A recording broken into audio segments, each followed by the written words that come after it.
नमस्कार, स्वागत है आप सभी का। राजस्थान करंट अफेयर्स हम पढ़ रहे हैं। अगस्त 2023 हमने शुरू किया था। इसमें हमारी अभी तक 2 क्लासेस कंप्लीट हो चुकी हैं। वहीं से आगे आज तीसरी क्लास की शुरुआत करते हैं। आज का पहला क्वेश्चन है, संत ईशरदास का पैनोरामा निम्नलिखित में से किस स्थान पर बनाया जा रहा है? संत ईशरदास का पैनोरामा निम्नलिखित में से किस स्थान पर बनाया जाएगा? ऑप्शन है आपके आसींद, जालिपा, शाहपुरा या फिर पोखरण। तो अभी कुछ समय पहले ही राजस्थान सरकार द्वारा कुल 10 स्थानों पर अलग अलग पैनोरमा बनाने की घोषणा की गई। ऑप्शन में जो चारों स्थान हैं, इन चारों पर ही किसी न किसी का पैनोरमा बनाया जा रहा है। सबसे पहले जो इसका उत्तर है वो है जालिपा, बाड़मेर में संत ईशरदास का पैनोरमा बनाया जाएगा। आसीन जो कहाँ है? भीलवाड़ा। यहाँ किसका पैनोरमा बनाया जा रहा है? तो यहाँ बनाया जाएगा बगड़ावत सवाई भोज।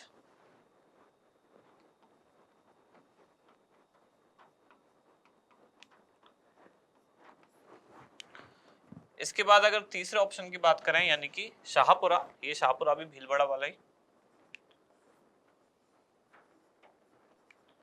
शाहपुरा भीलवाड़ा में किसका पैनोरमा? राम सनेही संप्रदाय के जो संत हैं उनका।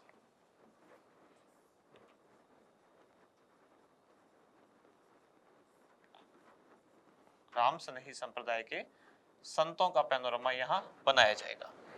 और पोखरण, यहाँ किसका पैनोरमा बनेगा? तो यहाँ इंदिरा शक्ति, इंदिरा महाशक्ति है वैसे, इंदिरा शक्ति भारत, ये पैनोरमा यहाँ बनाया जाएगा। तो ऑप्शन में आपके जो चारों ऑप्शन है, चारों पर कोई ना कोई पैनोरमा बनाया जा रहा है। प्रश्न में हमारे पूछा गया है संत ईशरदास का पैनोरमा, जिला पूछा जाए तो बाड़मेर, स्थान पूछा जाए तो जालिपा। इसके बाद अगर पूछा जाए बगड़ावत सवाई भोज का कहाँ बनाया जा रहा है, तो भीलवाड़ा के आसींद में। और राम सनेही संप्रदाय के संतों का तो भीलवाड़ा के शाहपुरा में। अगला क्वेश्चन है, दिव्यांगों हेतु राज्य का दूसरा विश्वविद्यालय कहाँ स्थापित किया जा रहा है? क्वेश्चन में पूछा है दूसरा, इसका मतलब पहला भी कहीं स्थापित हो चुका है, और पहला जहां स्थापित हुआ है वो है जयपुर। जयपुर में पहला, और जयपुर में भी कहां? जयपुर के जामडोली में। और इसका नाम क्या है? यह है बाबा आमटे के नाम पर, बाबा आमटे दिव्यांग विश्वविद्यालय। बाबा आमटे दिव्यांग विश्वविद्यालय जो राज्य का पहला दिव्यांग विश्वविद्यालय है, कहाँ है? जामडोली, जयपुर में। प्रश्न में पूछा गया है कि दूसरा विश्वविद्यालय कहाँ स्थापित किया जा रहा है? ये है जोधपुर में। और इस विश्वविद्यालय का नाम क्या है? जैसे ये है बाबा आमटे दिव्यांग विश्वविद्यालय, ऐसे ही इसका नाम महात्मा गांधी के नाम पर है। ये है महात्मा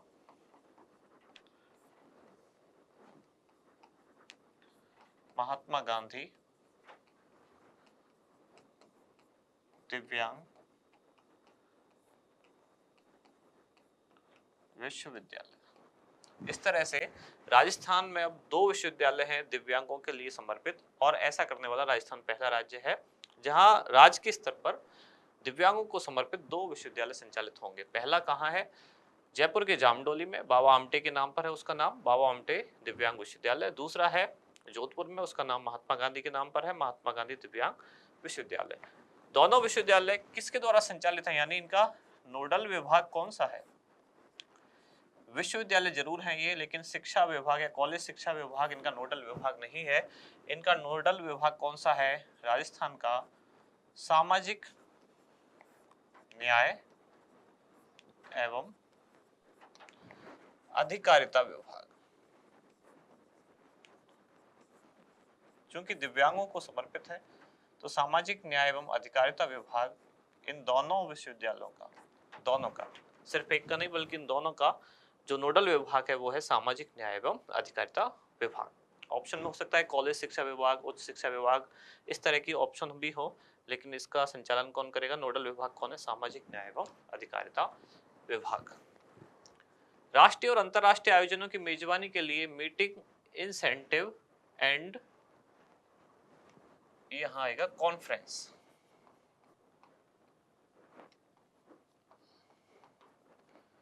meeting incentive and conference exhibition centre MICE की स्थापना कहाँ की जाएगी?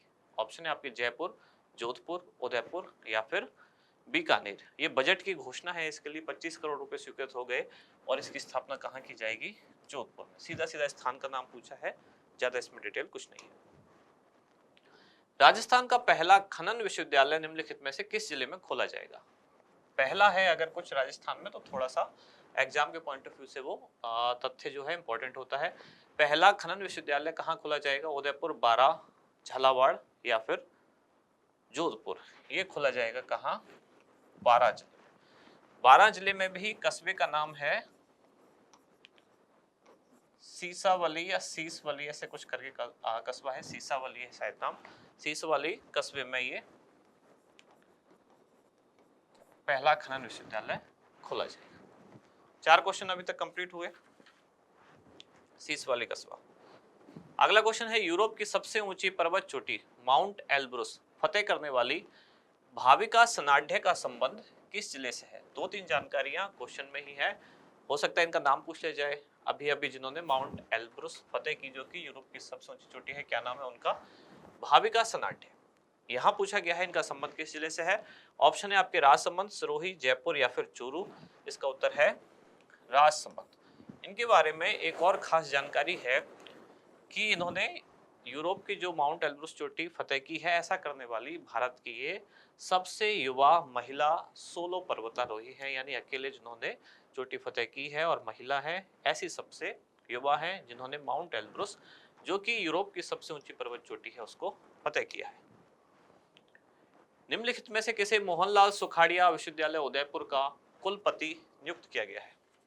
ऑप्शन है आपके सुनीता मिश्रा, केशव सिंह ठाकुर, मनोज दीक्षित या फिर आलोक राज। प्रश्न का उत्तर है सुनीता मिश्रा। इनको कहाँ का कुलपति बनाया गया है? मोहनलाल सुखाड़िया विश्वविद्यालय उदयपुर। बाकी के जो 2 नाम हैं, इनको भी हाल ही में अलग अलग विश्वविद्यालय का कुलपति नियुक्त किया गया है, जैसे कि केशव सिंह ठाकुर, इनको बनाया गया कहाँ? गोविंद गुरु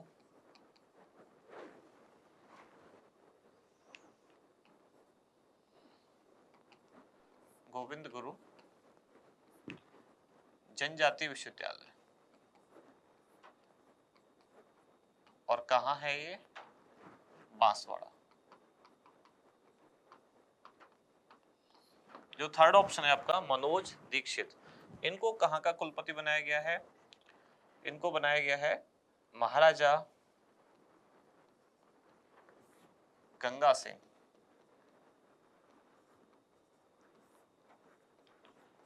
विश्वविद्यालय। कहाँ है ये? बीकानेर।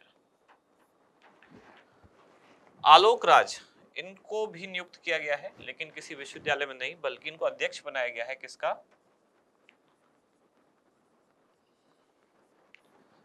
राजस्थान कर्मचारी चयन बोर्ड। इस तरह से चारों ऑप्शन के साथ 4 जानकारियां हैं। सुनीता मिश्रा मोहनलाल सुखाड़िया विश्वविद्यालय उदयपुर का कुलपति बनाया गया, केशव सिंह ठाकुर गोविंद गुरु जनजाति विश्वविद्यालय बांसवाड़ा, मनोज दीक्षित महाराजा गंगा सिंह विश्वविद्यालय बीकानेर और आलोक राज राजस्थान कर्मचारी चयन बोर्ड। अगर आप असिस्टेंट प्रोफेसर वाला एग्जाम देने चाह रहे हैं तो इस तरह के क्वेश्चन जरूर देख लें, क्योंकि ये सारे अलग अलग यूनिवर्सिटी में ही इनके कुलपति बनाए गए हैं। राजस्थान साहित्य अकादमी द्वारा वर्ष 2021-22 के लिए मीरा पुरस्कार किसे प्रदान किया गया? आपके ऑप्शन है पद्मजा शर्मा, RD सैनी, गोविंद माथुर या फिर जितेंद्र कुमार सोनी। साहित्य अकादमी द्वारा, पहले तो राजस्थान साहित्य अकादमी कहां पर है? उदयपुर। इसके द्वारा भी पिछले 3 साल के जो पुरस्कार हैं वो दिए गए हैं, 2019 से लेकर 19-20, 20-21 और 21-22। आपसे पूछा गया है 21-22 के लिए मीरा पुरस्कार किसे प्रदान किया गया? जो आपके शुरू के 3 ऑप्शन हैं, तीनों को ही मीरा पुरस्कार मिल चुका है, केवल उनका पुरस्कार प्राप्ति का जो वर्ष है वो अलग अलग है। जैसे कि प्रश्न का उत्तर क्या है? पद्मजा शर्मा, इनको 2021-22 के लिए मीरा पुरस्कार मिला। RD सैनी, इनको इससे 1 साल पहले यानी कि 2020-19 के लिए मिला। और गोविंद माथुर, इनको यही मीरा पुरस्कार मिला कब? 2019 से 20-21 के लिए, 20-19 नहीं 20-21, और इनको 2019-20 के लिए। अच्छा, इनकी कृति का नाम क्या है जिसके लिए इनको मिला? ये था उस कृति का नाम, पुस्तक का नाम मोबाइल पिक हॉस्टल और कहानियां। मोबाइल पिक हॉस्टल और कहानियां, ये इनकी पुस्तक या कृति थी जिसके लिए इनको ये अवार्ड दिया गया। राजस्थान साहित्य अकेडमी उदयपुर द्वारा जो दिया जाने वाला सर्वोच्च सम्मान है मीरा पुरस्कार पद्मजा शर्मा को। इन तीनों को ही मिल चुका है, केवल मिलने वाले वर्ष का अंतर है। 21-22 के लिए पद्मजा शर्मा, 20-21 के लिए आर डी सैनी और 19-20 के लिए गोविंद माथुर। वर्ष 2023 का राष्ट्रीय शिक्षक पुरस्कार जीतने वाली शीला आसोपा का संबंध किस जिले से है? अलवर, उदयपुर, बीकानेर या फिर जोधपुर। ये जो 2023 का राष्ट्रीय शिक्षक पुरस्कार है, राजस्थान से 2 शिक्षिकाओं ने जीता। एक का नाम तो यहाँ है ही, शीला आसोपा। दूसरी शिक्षिका जो अलवर के राजगढ़ विद्यालय में है, इनका नाम क्या है? आशा रानी। और शीला आसोपा ये कहां से है? इनका संबंध है जोधपुर से। भारत सरकार के आवास और शहरी मामलों के मंत्रालय द्वारा नेशनल स्मार्ट सिटी अवार्ड्स 2022 के अंतर्गत स्टेट अवार्ड श्रेणी में राजस्थान को कौन सा स्थान प्राप्त हुआ है? कौन सी श्रेणी में? स्टेट अवार्ड श्रेणी। अवार्ड का नाम क्या है? अवार्ड का नाम है national smart city award 2022। Award कौन प्रदान करता है? तो भारत सरकार का आवास और शहरी मामला मंत्रालय। अब इसमें राजस्थान को कौन सा स्थान मिला? राजस्थान को मिला इसमें तीसरा स्थान, और राजस्थान के साथ संयुक्त रूप से तीसरा मिला किसको? उत्तर प्रदेश। मिशन कोटला की सफलता पर निम्नलिखित में से किस जिला कलेक्टर को देश के प्रतिष्ठित स्कॉच अवार्ड से सम्मानित किया गया? आदिवासी क्षेत्रों में संचालित ये मिशन है। उदयपुर और आसपास के क्षेत्र में, कोटला क्षेत्र में संचालित मिशन कोटला ये काफी सफल रहा आदिवासियों के उत्थान के लिए। तत्कालीन जो जिला कलेक्टर थे ताराचंद मीणा, उनको इसके लिए प्रतिष्ठित स्कॉच अवार्ड दिया गया। आज की क्लास के जो 10 क्वेश्चन थे वो यहाँ समाप्त हो जाते हैं, और जैसा कि हम हर बार पुरानी क्लास एक बार रिवाइज करते हैं, देख लेते हैं। जो 42 क्लास नंबर 42 थी, इसमें क्या क्या क्वेश्चन थे वो देख लेते हैं। राजस्थान ब्रांड का प्रभावी प्रचार प्रसार हेतु प्रमोशनल फिल्मों के लिए राजस्थान टूरिज्म द्वारा निम्नलिखित में से कौन सी टैगलाइन जारी की गई? तो फिल्मों के प्रमोशन के लिए, राजस्थानी फिल्मों के प्रमोशन के लिए कौन सी टैगलाइन थी? तो राजस्थान लगे कुछ अपना सा। हाल ही में राजस्थान को 5 हैंडीक्राफ्ट का जीआई टैग जारी किया गया। इनमें से कौन सा उत्पाद इनमें सम्मिलित था? तो तीनों सम्मिलित थे। कौन कौन से? उदयपुर की कोफ्तागिरी, बीकानेर की कसीदाकारी, नाथद्वारा की पिछवाई, इसके अलावा 2 जोधपुर की बंदेज और बीकानेर की उस्ता कला। इस तरह से कुल 5 जीआई टैग मिलने के बाद अब राजस्थान को कुल 21 जीआई टैग मिल चुके हैं, और ये 5 कब तक रहेंगे वैलिड? 1 अगस्त 2023 से वर्ष 2031 तक। हाल ही में श्रम विभाग द्वारा श्रमिकों की न्यूनतम मजदूरी में कितने रुपए प्रतिदिन की वृद्धि की गई है? 26 रुपए प्रतिदिन की वृद्धि की गई है। वृद्धि के बाद श्रमिकों की जो मजदूरी है कितनी हो जाएगी? अकुशल श्रमिक की 285 रुपए प्रतिदिन, अर्धकुशल की 297 रुपए, कुशल श्रमिक की 309 रुपए और उच्च कुशल श्रमिक की 359 रुपए प्रतिदिन। डाक विभाग की घर बैठो प्रसाद मंगाओ योजना के तहत प्रदेश का एकमात्र कौन सा मंदिर शामिल है? इसमें प्रदेश का एकमात्र मंदिर शामिल है जिसका नाम है बाबा रामदेव मंदिर, जो कहाँ है? रामदेवरा। और इसमें प्रसाद कितने रुपए में मंगाया जाता है? 251 रुपए में प्रति पैकेट प्रसाद आप मंगा सकते हैं। विद्यालयों में बालिका उत्पीड़न एवं बाल यौनाचार की घटनाओं की रोकथाम हेतु गरिमा पेटी की स्थापना करना निम्नलिखित में से किस जिले की पहल है? ये भीलवाड़ा जिले की पहल है। इसमें राजकीय और निजी विद्यालय दोनों शामिल हैं, दोनों में ही ये गरिमा पेटी स्थापित की जाएगी। ये उच्च प्राथमिक स्तर या इससे ऊपर वाले जो विद्यालय हैं उनमें इसकी स्थापना की जाएगी। राजस्थान राज्य महावृक्ष प्रतियोगिता के अंतर्गत कुल कितनी प्रजातियों के वृक्षों को शामिल किया गया है? इस प्रतियोगिता में टैगलाइन है पेड़ कमाएंगे नाम, लोग जीतेंगे नाम।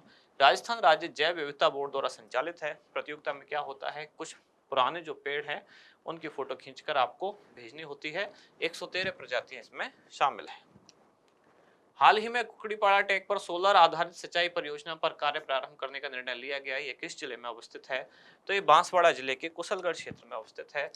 हाल ही में धौलपुर करौली टाइगर रिजर्व को राष्ट्रीय बाघ संरक्षण प्राधिकरण एनटीसीए ने मंजूरी प्रदान की है। देश का कौन सा टाइगर रिजर्व होगा? ये देश का 54वां टाइगर रिजर्व है और प्रदेश का 5वां टाइगर रिजर्व है। I start innovation school hub की स्थापना निम्नलिखित में से किस जिले में की जाएगी? महाराजा गंगा सिंह विश्वविद्यालय जो कि बीकानेर में है, वहां इसकी स्थापना की जाएगी। जेम एंड ज्वेलरी बोर्ड्स की स्थापना कहां की जाएगी? तो इसकी स्थापना की जाएगी जयपुर में। इसके साथ ही कल की और आज की दोनों क्लासेस के क्वेश्चन समाप्त हुए। हम मिलते हैं कल अगली क्लास में। धन्यवाद।